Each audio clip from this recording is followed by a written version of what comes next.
નમસ્કાર વિદ્યાર્થી મિત્રો, હું વિવેક કલોલા આપ સર્વેની યુટ્યુબ ચેનલમાં હાર્દિક સ્વાગત કરું છું. મિત્રો, આજના વિડીયો લેક્ચરની અંદર આપણે ઇંગ્લિશના અગાઉની એક્ઝામમાં પૂછાયેલા ક્વેશ્ચનનું સોલ્યુશન કરવા જઈ રહ્યા છીએ. બરાબર છે? તો જોવો જોઈએ મિત્રો કે અહીં જે પહેલો ક્વેશ્ચન છે એ છે the ants use antenna to talk with the other ants.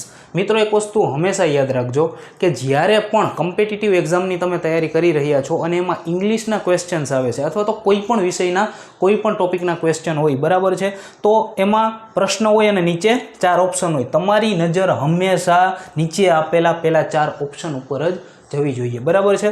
તો પહેલો ક્વેશ્ચન એવો છે કે the ants use antenna to talk with the other ants. બરાબર છે? એમાં શું કીધું છે આપણને કે ફાઇન્ડ સિનોનિમ. સિનોનિમ એટલે સમાનાર્થી શબ્દ. શેનો? તો કે ફોર અંડરલાઇન વર્ડ. આ જે નીચે અંડરલાઇન કરેલી છે, બરાબર, એટલે કે એન્ટેના છે, બરાબર, એનો સમાનાર્થી શબ્દ આપણે શોધવાનો છે. મિત્રો, જો તમે 11મું અને 12મું ધોરણ વ્યવસ્થિત ભણેલા હોય, બરાબર છે, તો ધ એન્ટ્સ, બરાબર, કરીને એક ચેપ્ટર આવે છે 11મા કે 12મા ધોરણની અંદર.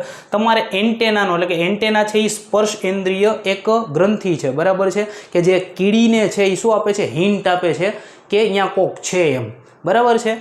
તો અહીં તમારે સાચો સ્પેલિંગ ગોતવાનો છે. જો ફિલર્સ છે, ફિલર્સ છે, ફિલર્સ છે અને ફિલર્સ છે. બરાબર? તો એટલી તો આપણને ખબર પડે, બરાબર છે, કે જે પણ આનો સમાનાર્થી શબ્દ થતો હશે એ ફિલર થતો હશે.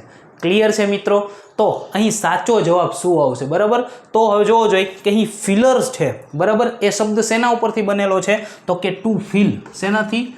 To feel. બરાબર? ફીલ એટલે અનુભવવું. બરાબર છે? ફીલ એટલે અનુભવવું. આના ઉપરથી ફિલર, બરાબર, એવો એક શબ્દ એટલે કે નાઉન બનેલું છે. તો FEE આ શબ્દ આપણે ગોતવાનો છે. આમાં આઈ છે, આનું આવે. આમાં એક જ ઈ છે, આનું આવે. આમાં એક જ ઈ છે, આનું આવે. વાહે ભાઈ તો ડી ઓપ્શન. તો option D is the correct answer. તો એન્ટેનાનો સમાનાર્થી શબ્દ શું થશે?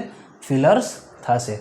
ક્લિયર છે મિત્રો? બીજો question, find out unmatched pair of antonyms. બરાબર? એન્ટોનિમ્સ એટલે શું થાય?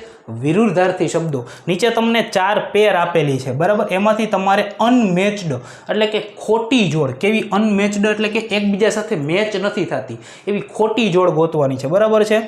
જોવો જોઈએ સોફ્ટ અને હાર્ડ. તો સોફ્ટ અને હાર્ડ એટલે કે નરમ અને સખત. બરાબર? તો આ તો સાચી જોડ છે એટલે આ આપણો ઓપ્શન ન થાય. બરાબર છે? પછી બીજું છે હેવી અને લાઇટ. ભારે, બરાબર છે, અને હલકું. એ પણ વિરુદ્ધાર્થી થઈ ગયું એટલે એ તો સાચી જોડ કહેવાય એટલે આ તો આપણો જવાબ નહીં થાય. બરાબર છે? બીજું છે સ્મોલ અને ટાઇની. સ્મોલ એટલે નાનું અને ટાઇની એટલે નાનું. આ તો વિરોધાભાસ ન આવ્યો મિત્રો. બરાબર છે? અને આપણને એ જ પૂછ્યું છે તો option she is the correct answer.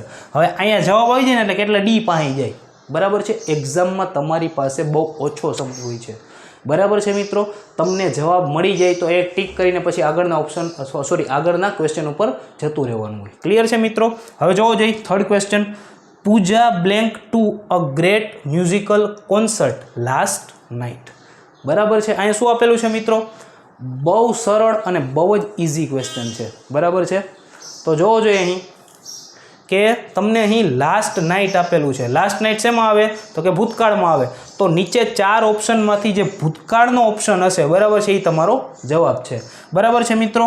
હવે પૂજા, બરાબર છે, એ ત્રીજો પુરુષ એક વચનમાં આવે. ભૂતકાળની વાત છે. ગો આ તો આવે જ નહીં. ઇઝ આ વર્તમાન કાળમાં આવે. આઈ નો આવે. હેઝ ગોન આ પૂર્ણ વર્તમાન કાળમાં આવે. આઈ નો આવે. એક જ ઓપ્શન છે વેન્ટ. તો અહીંયા આવશે વેન્ટ. તો આવી રીતે તમે કોઈ પણ પ્રશ્નોનું સોલ્યુશન કરી શકો છો. Thank you so much.